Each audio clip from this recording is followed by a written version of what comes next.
पाप और अधर्म बढ़े थे, धर्म घट रहा था। विष्णु ने संसार में धर्म की पुनः स्थापना और अधर्म के नाश के लिए अवतार लेने का निश्चय किया।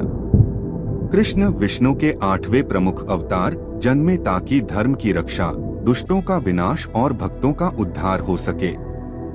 मथुरा का राजा कंस सख्त और क्रूर शासक, देवकी कृष्ण की माता और वसुदेव पिता कंस की बहन तथा देवर। कंस ने एक जादुई भविष्यवाणी सुनी, देवकी का 8वां पुत्र तुम्हें मारेगा।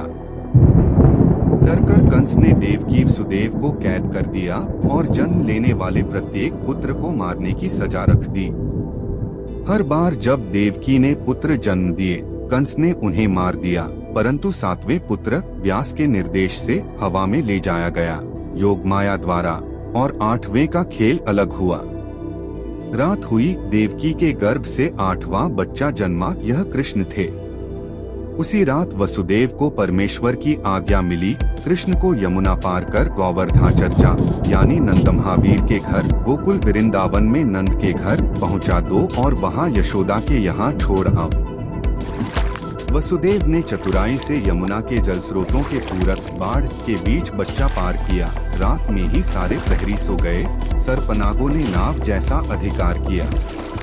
वसुदेव ने कृष्ण को नंद और यशोदा के घर रख दिया और वहां रूप से लौटकर जेल में देवकी के स्थान पर योगमाया को रख दिया। सुबह कंस ने उस बच्चे को मारने की कोशिश की, परंतु योगमाया हवा में उठकर देवी का रूप दिखाकर चेताया कि उस वास्तविक शिशु को न ढूंढो, वह सुरक्षित है, जो तुम्हें मारेंगे वे वहीं पैदा होंगे। कृष्ण बहुत शरारती थे, माखन घी दही चुराते थे। गोकुल में उन्होंने मित्रों के साथ बरमानियों में माखन उठाया। यह भक्तों के लिए बालरस भरा प्रेम का प्रतीक है, ईश्वर का सरल नटखट रूप। कुसुमकल बाल शत्रु विनाश की लीलाएं। कई राक्षस और दैत्यों को मामूली जीवन में भेजा गया, जैसे पूतना, विषधरिणी, क्रनावर, बवंडर, शक्तासुर इत्यादि, जिन्हें कृष्ण ने हराया। ये बतलाते हैं कि ईश्वर कभी भी छोटी उम्र में भी अधर्म का विनाश कर देता है। दहन लीला कालिया नाश। यमुना के जहरीले नाग कालिया ने नदी को विषैला कर रखा था। किशोर कृष्ण ने कालिया के ऊपर नृत्य किया। कालिया मर्दन नाग को पराजित कर उसे विनम्र कर दिया और नदी को शुद्ध कर दिया। गोवर्धन पर्वत उठाना। इंद्र के क्रोध से गांव पर बरसात और तूफान आया। कृष्ण ने गोपियों तथा ग्रामवासियों को समझाया कि वे गोवर्धन की पूजा करें। क्रोधित इंद्र ने बारिश भेजी। कृष्ण ने अपने छोटी उंगली पर गोवर्धन पर्वत उठा लिया और लोगों को उसकी छाया में सुरक्षित रखा। यह प्रकृति सेवा और सखा भूमिका का महान संदेश है।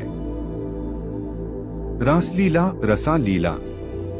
किशोरावस्था में कृष्ण ने गोपियों के साथ रासलीला की। यह प्रेम लीला केवल लोकर्मणीता नहीं, बल्कि परमात्मा और जीवात्मा के दिव्य प्रेम का प्रतीक है, जहां कृष्ण प्रभु और गोपियां उनकी भक्ति का रंग दिखाती हैं। राधा की भूमिका यहाँ केंद्रीय है। राधा कृष्ण का प्रेम भक्ति रूप है। 5 ब्रज छोड़ना और द्वारका की स्थापना। जैसे ही कृष्ण बड़े हुए, कंस का खतरा बना रहा। अंततः कृष्ण बलराम भाई और अर्जुन के साथ मिलकर मथुरा गए और कंस का वध किया। कंस का विनाश हुआ और पृथ्वी से अत्याचार घटे। किंतु यदुवंश के संघर्ष और सावधानी हेतु कृष्ण ने द्वारका समुद्र तट पर नगरी बनवाई। यह एक सुरक्षित, समृद्ध और वैभवशाली नगर था, जहां यदुकुल ने निवास किया। द्वारका कृष्ण का राजनैतिक केंद्र बन गया। द्वारका में कृष्ण ने राज्य व्यवहार, विदेश नीति और रणकौशल के कई कार्य किए।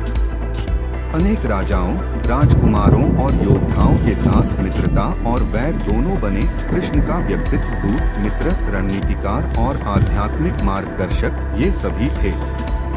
उनके कार्यों में द्रौपदी की पांडित्यवाची, अर्जुन के मित्रत्व और दुर्योधन व शत्रुराष्ट्रों के साथ कूटनीति विशेष हैं। पांडव और कौरवों के बीच बड़ा संघर्ष, महाभारत युद्ध हुआ। कृष्ण ने कई बार मध्यस्थता की। उन्होंने पांडवों के लिए शांतिपूर्ण समाधान का प्रस्ताव रखा, जिसे दुर्योधन ने ठुकरा दिया। जब युद्ध अनिवार्य हुआ, कृष्ण ने अर्जुन से कहा कि वह युद्ध का सार समझाएगा। अर्जुन ने धनुर्विद्या छोड़ दी थी। कृष्ण ने अर्जुन को भगवद गीता का उपदेश दिया। यह उपदेश कर्म, भक्ति और ज्ञान का सार है। धर्म, दायित्व, आत्मस्वरूप और निष्काम कर्म का मार्ग। महत्वपूर्ण संदेश: कर्म करो, फल की इच्छा छोड़ दो। मैं तुझे अपने रूप सार में दिखाऊंगा। कृष्ण ने स्वयं शस्त्र नहीं उठाकर अर्जुन को अपना सारथी, रथी बनाया। यह उनके नैतिक आध्यात्मिक मार्गदर्शन का प्रतीक है। युद्ध में कृष्ण ने रणनीति और नीति दोनों में मार्गदर्शन किया। कई निर्णायक क्षणों में उनका परामर्श और हस्तक्षेप पांडवों को सफल बनाता है, जैसे भीम द्वारा द्रोणाचार्य वध के लिए उपयुक्त परिस्थितियां या अन्य निर्णायक युद्ध कौशल। कृष्ण स्वयं एक प्रत्यक्ष योद्धा के रूप में थोड़े सीमित थे। उन्होंने प्रत्यक्ष रूप से हथियार नहीं उठाया, पर उनकी बुद्धि, चतुराई और नैतिक आधार ने युद्ध की दिशा तय की। भगवद गीता महाभारत का उद्धरणांतर है। इसमें कृष्ण ने अर्जुन को 700 श्लोकों में उपदेश दिया। गीता में प्रमुख विषय कर्मयोग, भक्ति योग, ज्ञान योग और आत्म साक्षात्कार। गीता का संदेश सदैव समयोत्तर और सार्वभौमिक रहा। यह जीवन के दार्शनिक, नैतिक और आध्यात्मिक सवालों का सुव्यवस्थित उत्तर है। युद्ध के पश्चात कृष्ण ने पांडवों और नए राज्य व्यवस्थापन में मार्गदर्शन किया। समय के साथ यदुवंश में आपसी झगड़े, अभिमान और शोक के बीज पनपे। कृष्ण ने अपने दायित्व पूरे किए और अपने अनुयायियों को धर्म के पथ पर रखने का प्रयास किया। एक दिन यदुवंश के कुछ गुटों के बीच कलह हुई।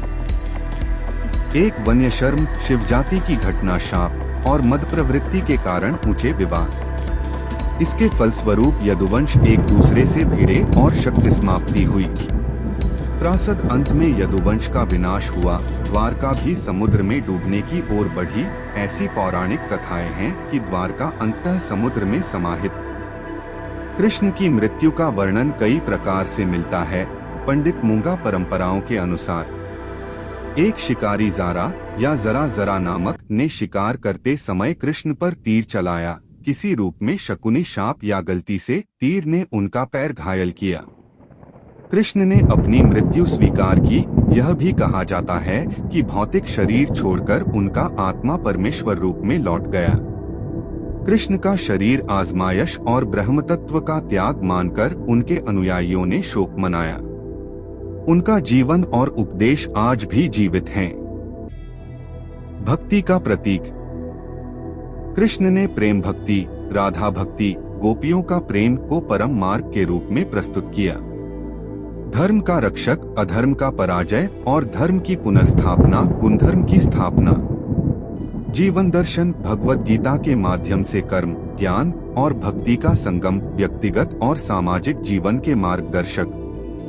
सांस्कृतिक रूप। संगीत, नृत्य, चित्रकला, साहित्य और लोक कथाओं में कृष्ण का रूप अप्रिमेय प्रेरणा है। माखन चोरी से लेकर रासलीला तक। प्रमुख पात्र। सारांश।